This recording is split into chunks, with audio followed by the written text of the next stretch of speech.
여러분 안녕하세요. 경제아춤을 박종현입니다. 지난주 금융시장은 주요국들의 봉쇄조치 완화 이후에 코로나19의 2차 유행 가능성이 우려됨에 따라서 다시 안전자산 선호 현상이 강해졌습니다. 일각에서는 스페인 독감처럼 더 충격적인 2차 유행이 올 수 있다라는 우려들을 제기하고 있는데요. 금일 주간 전망소 시간에서는 이에 대해 자세하게 살펴보도록 하겠습니다.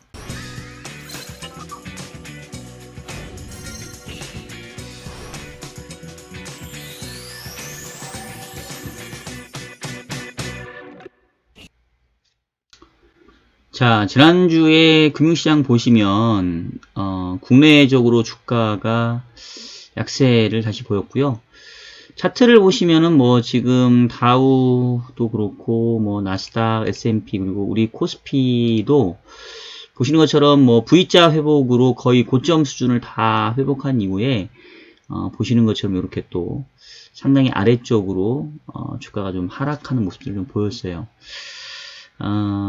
반면에 뭐 금리는 다시 또 상승하는 듯 하다가 아래쪽으로 좀 향했는데 뭐 인트로에서도 말씀드렸던 것처럼 결국 핵심은 다시 또 이 코로나가 2차 유행이 오는 거 아니냐, 이제 이런 우려들이 지금 제기되고 있는 상황이고요. 지금 이런 상황에서는 뭐 다음 주에 뭐 BOE라던가 뭐 일본 또 뭐 통화정책 회의 뭐 이런 것들이 있긴 하지만 지금 뭐 단연 시장의 관심은 정말로 이 코로나가 다시 또 2차 유행이 온다고 한다면 또 이게 얼마만큼 될 것이냐, 이 부분들이 좀 맞춰져 있을 것 같아요. 그래서 오늘은 그에 대한 얘기를 좀 더 해볼까 합니다. 자, 일단은 현황을 먼저 좀 볼게요. 지금 제가 이제 이 주간 전망소 할 때마다 지금 꼭 보여드린 차트가 이제 이건데, 이게 지금 전 세계 합산한 이 코로나19의 확진자 수인데요. 보시는 것처럼 뭐 확진자가 계속 줄어들지 않고 있습니다. 그러니까 여기서는 지금 아무래도 완치자는 빼고 이제 신규 확진자만 느니까 당연히 이제 이렇게 올라갈 수밖에 없는데, 이제 이 기울기가 조금 완만해질 법도 한데 지금 계속 이렇게 치고 올라가거든요. 지금 전 세계적으로 코로나19의 확진자 수가 지금 770만 명을 지금 넘어간 상황이고요. 지금 문제는 이게 일간 신규 확진자로 보게 되면 지금 이렇게 올라가다가 좀 떨어진다다가 다시 또 올라가는, 그러면서 지금 계속 이 신규 일일 확진자 수가 지금 떨어지고 있지 않다라는 게 이제 좀 문제인 것 같아요. 그래서 지금 언론에서도 보게 되면 2차 유행 가능성들을 지금 많이 경고를 하고 있는데요. 뭐 WHO에서도 이제 코로나 팬데믹 시작이다, 2차 유행 가능성 대비한다 하고, 미국 같은 경우에 지금 봉쇄령 해제한 이후에 텍사스나 뭐 플로리다 주에서 신규 일일 환자가 최고치 기록을 하고 있고요. 그리고 뭐 또 뭐 인도라던가 또 이런 쪽 국가들, 그리고 지역별로 보면 지금 이제 이렇게 세계 지도를 보게 되면은 우리는 대부분 이제 북반구에 살고 있는데 이제 남반구에 있는 국가들 몇 개 있잖아요. 지금 대표적으로 이제 남아프리카, 남아메리카. 그래서 지금 보면은 대표적인 게 이제 브라질인데, 지금 브라질의 일일 확진자 증가세를 보면 뭐 이게 지금 꺾였다라고 보기가 상당히 어려운, 그리고 지금 미국도 줄어드는 듯 하다가 지금 다시 이제 2만 명을 지금 넘어가는, 그래서 상당히 이게 뭐 사실 어떻게 보면은 1차 유행이 아직 끝났다라고 얘기하기도 좀 어려운 이런 상황인 것 같고요. 최근에 국내에서도 지금 일일 확진자가 멈추는 듯 하다가 다시 또 50명 내외 정도 지금 꾸준히 나오고 있는 상황입니다. 그래서 결국은 이제 경제 여건이 워낙 취약해지다 보니까 일단은 봉쇄 조치는 해제를 하긴 했는데, 지금 이제 이런 상황에서 다시 또 확진자가 이제 늘어나게 되면 이거를 이제 어떻게 감당을 해야 될지 좀 우려되는 상황이고요. 지금 이제 앞선 인트로에서 제가 이 스페인 독감 얘기를 잠깐 했었는데, 지금 스페인 독감 찾아보시면은 뭐 잘 설명되어 있습니다. 네이버 보시면 될 것 같고, 제가 뭐 이 시간에 따로 설명 안 드려도 될 것 같고요. 뭐 이제 세계대전 이후에 뭐 이제 위생 상태도 취약하고 뭐 이러다 보니까 이제 그러면서 이 코로나19가 스페인 독감이 시작됐다고 하는데, 이제 요때가 1차 유행이었고요. 그 이후에 이제 여름철 가면서 7월, 8월 넘어가면서 이제 완전히 이제 사그라든듯 했다가 10월 넘어가면서 이제 급증을 해서 1차 유행 때보다 5배 정도의 사망자 수가 지금 이제 발생을 했거든요. 그리고 이제 사라졌다가 다시 또 3차 유행이 오고. 근데 지금 우리나라 지금 현재의 코로나로 보게 되셨을 때는 지금 이렇게 밋밋해지는 적도 지금 별로 없었던 상황이고, 지금 이제 찬바람 불면 다시 또 이렇게 지금 온다는 거죠. 그래서 이 부분에 대해서 지금 조금 우려가 되는 상황인 것 같고요. 관련해서 지금 좀 제가 뭐 블로그 몇 개를 찾아봤는데, 제일 잘 정리되어 있는 블로그에 있어서 제가 소개해 드릴게요. 이 KB은행에서 한 거구나. 그 당시에 보게 되면은 1918년 3월 달에 1차 세계대전 이후에 지금 이렇게 늘어났다가 그 다음에 이제 2차 유행이 더 커졌다고 하는데, 그 당시에도 보게 되면은 이제 전 세계 각지로 퍼졌던 부분들이 이제 상당 부분 파급 효과를 키웠던 것 같아요. 그러니까 요번에 코로나도 보게 되면 처음에는 우한에서만 머물러 있다가 이게 이제 뭐 미국, 유럽 이렇게 확산이 됐고, 지금 현재는 지역별로 봤었을 때는 뭐 거의 전 세계가 안 걸린 나라가 좀 없는 형태이고요. 근데 지금 전 세계 코로나19의 확진자 맵을 보시면 지금 뭐 제일 심한 데는 아무래도 미국하고, 그 다음에 이제 여기 브라질 쪽이고요. 뭐 중국, 러시아 쪽까지. 보시면 이렇게 뭐 멀쩡한 나라가 별로 없어요. 그래서 남반구에 있는 지금 브라질에서 확진자가 늘어나고 있고, 이게 여기가 겨울철이기 때문에 지금 그런 건데, 이제 거꾸로 다시 북반구가 겨울철이 되는 시기에는 또 창궐할 수 있다라는 거죠. 그래서 이러한 우려들이 이제 금융시장에는 다시 반영될 만한 시기가 언제일지가 중요한 것 같은데, 이제 6월이기 때문에 사실은 뭐 7월, 8월 아직은 이제 여름철이라서 시기적으로 봤었을 때는 코로나19가 조금 이제 잠잠해져야 되는 상황인데, 여름철임에도 불구하고 이렇게 끊기지 않고 계속 늘어난다고 한다면, 가을, 겨울 찬바람 불기 시작하면 이제 얼마나 늘어날 건지에 대한 우려가 상당히 이제 커질 수밖에 없는 거겠죠. 자, 그러면 이런 상황들에서 금융시장은 이제 어떻게 반응할 것이냐. 일단 최근에 금융시장들 보면 앞서서 얘기했던 것처럼 뭐 이미 주식 같은 경우는 뭐 나스닥이나 우리 코스닥 같은 경우는 정고점을 지금 넘어가 버린 상태이고요.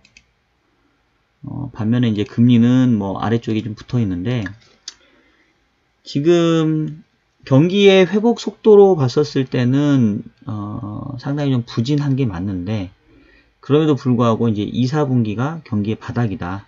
그리고 이제 3분기부터는 회복이 된다. 반면에 유동성은 매우 많이 풀려 있다. 이런 것들이 그동안 글로벌 증시의 상승세를 이끌었던 가장 큰 동인이 아니겠습니까? 근데 이제 유동성 공급은 계속 될 거기 때문에 어느 정도 이 주가의 하방은 좀 막혀 있다고 생각이 돼요. 지금 지난주 주말에도 지금 뭐 연준이 제롬 파월 의장이 이런 어떤 의견들을 내놨는데요.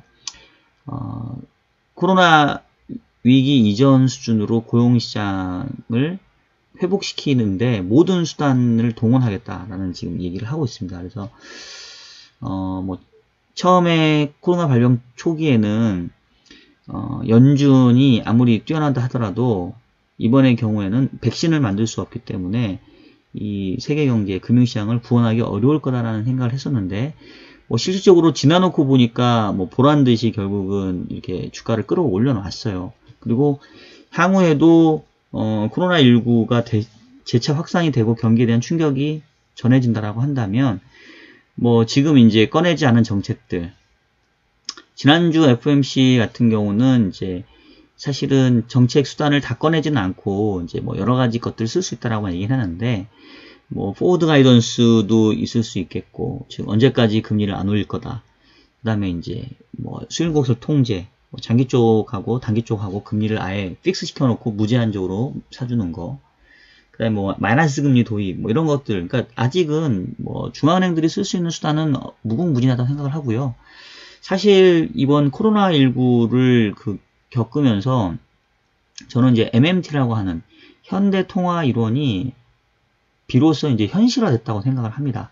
즉 필요한 돈, 그러니까 정부가 국가 부채, 국채를 발행해서 그 돈을 이제 쓰고 그 국채는 중앙은행이 뭐 간접적인 통로를 통해서 뭐 유통시장에서 사주는 형태로 이제 보전해주고, 그럼 사실은 뭐 돈 찍어내서 뭘 해버리면 되니까 이게 금융시장 같은 경우는 어느 정도 지지는 할 수 있겠죠. 다시 코로나19가 재유행을 해도 뭐 지난 2, 3월 수준까지 이제 떨어질 거라고 생각되지는 않고요. 그리고 뭐 지금 이제 뭐 레리 커들로 국가경제위원회 미국 위원장도 설령 다시 2차 유행이 와도 다시 봉쇄는 안 할 거다 이제 얘기를 하고 있어요. 뭐 옛날처럼 전면 폐쇄는 아니겠고 지금은 뭐 사람들이 조금 조심도 하고 마스크도 쓰고 하니까 이제 뭐 이 스페인 독감처럼 1차보다 뭐 4, 5배 더 충격적인 그런 상황이 벌어질 것 같지는 않습니다. 그래서 어느 정도 하방은 막혀 있다고 볼 수는 있겠는데, 다만 하방이 막혀 있는 상황이 결국 상방이 막혀 있는 것하고도 연관이 되겠죠. 지금 그 주식 같은 경우에는 뭐 한국도 그렇고요. 뭐 글로벌리도 그렇고 경제 상황보다는 주가가 훨씬 먼저 올라왔기 때문에 지금 밸류에이션 상황에서 그 부담이 있거든요. 지금 코스피 같은 경우는 밸류에이션 트레일링 기준으로 지금 거의 18배 넘어간 상황이고요.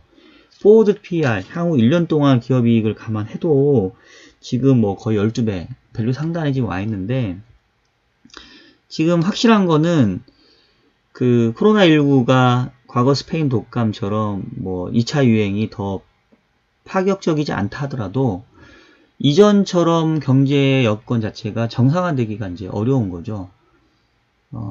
즉, 우리가 금융위기 겪으면서 이제 뉴 노멀이라는 얘기를 했었잖아요. 이제 새로운 균형, 경제가 충격받은 이후에 이전 수준으로 돌아가지 못하고 이제 현재 수준에서 이제 등락을 보인다라는 게 이제 뉴 노멀의 핵심이었다고 볼 수 있는데, 마찬가지인 것 같아요. 지금 경제가 상당히 충격을 받은 이후에 어느 정도 지금 회복되려고 올라오고는 있지만 그 충격을 다 흡수하기는 힘들 거고, 특히 뭐 고용시장 같은 경우는 이번 코로나 사태로 인해서 사람들이, 특히 기업가들이 뭐 더 이상 고용을 늘리려고 할 요인들이 상당히 적을 것 같고, 기계화되고 자동화되는 이런 모습들이 불가피하지 않을까 싶고요. 그렇다고 한다면 지금 향후 경제가 회복을 한다 손 치더라도 지금 주식시장이 이렇게 반응한 것처럼 이제 V자 형태보다는 뭐 상당히 완만한 뭐 V와 L자의 가운데 정도, 뭐 U자 비슷한 형태가 되지 않을까 싶고,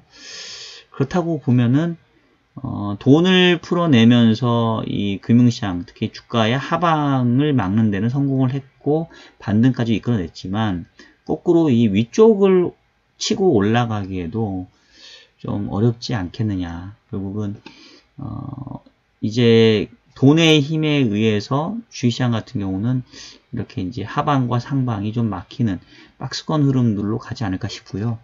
이런 박스권 흐름 내에서 지금과 마찬가지로 코로나19가 장기화된다라는 그런 기본 가정 하에 수혜를 볼 수 있는 뭐 언택트 관련된 비대면 관련된 종목들, 반면에 이제 대면과 관련된 업종들, 이런 것들은 계속 회복이 쉽게 되기는 어려울 것 같아요.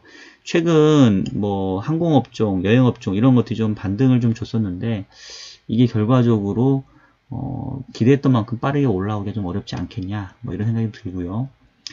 채권시장 같은 경우는 지금 이제 앞서 얘기했던 것처럼 이제 MMT의 현실화, 실질적으로 정부가 국채를 발행을 함으로써 이제 재정 지출을 하니까 수급적인 측면에서는 발행 물량에 대한 부담이긴 한데, 또 그러한 수급 부담들을 중앙은행들이 또 상쇄시켜주기 위한 채권 매입도 해줄 거라, 역시 채권 금리도 현재 낮아져 있는 금리 내에서 뭐 크게 올라가기가 좀 어려운, 역시 얘도 박스권 내에서의 흐름이지 않을까 싶고요.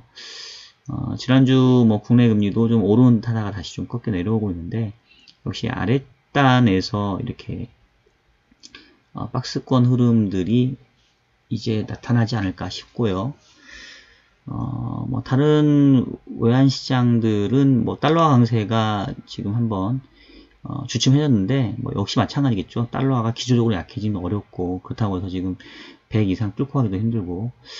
자, 그러면 박스권이 유지되지 않고 계속 치고 올라갈 만한 자산들은 뭐가 있을까라고 생각해 보면 결국은 유동성이 계속 풀리는데 그게 실물로 가지 못한다고 한다면 자산시장 내에서 머물면서 이제 결국 뭐 주식이라던가 부동산 시장에 조금 거품 비슷한 거를 좀 만들 것 같고요.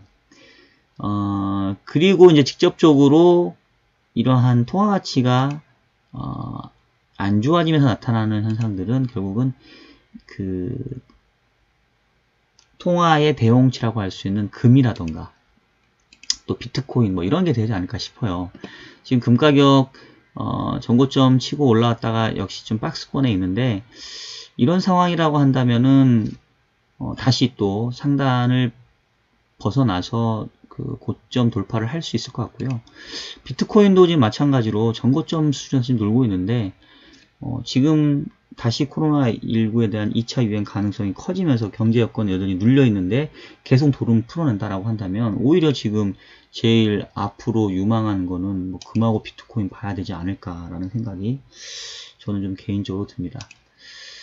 자, 오늘은 제가 좀 늦은 시간이어서 목소리도 좀 피곤하고 전체적으로 조금 약간 기운이 없이 말씀드렸는데요. 오늘 주간 전망소 이 정도 마무리하고 이 코로나19의 2차 유행 가능성에 대한 그 분석 내용들은 제가 좀 더 보강을 해서 인덱스한 자료로 다시 한번 좀 설명드리는 기회를 마련하도록 하겠습니다. 그럼 여러분 한 주 동안 또 고생하셨고요. 일단은 뭐 금융시장이 충격에서 벗어나서 빨리 회복되긴 했는데 이게 뭐 완전히 지금 현재의 비상사태가 끝난 게 아니기 때문에 여전히 좀 긴장감을 유지해야 될 것 같고요. 다만 막대한 유동성이 풀려있기 때문에 예전처럼 패닉은 오지 않는다. 유동성이 풀린 상태에서 어떠한 우리가 운용 전략을 가져갈 것인지에 대한 고민들을 앞으로 계속 해나가야 될 것 같습니다. 자, 그럼 오늘은 여기서 마치도록 하겠고요. 다음 주에 좀 더 유익한 영상으로 찾아뵙도록 하겠습니다. 여러분 안녕히 계세요.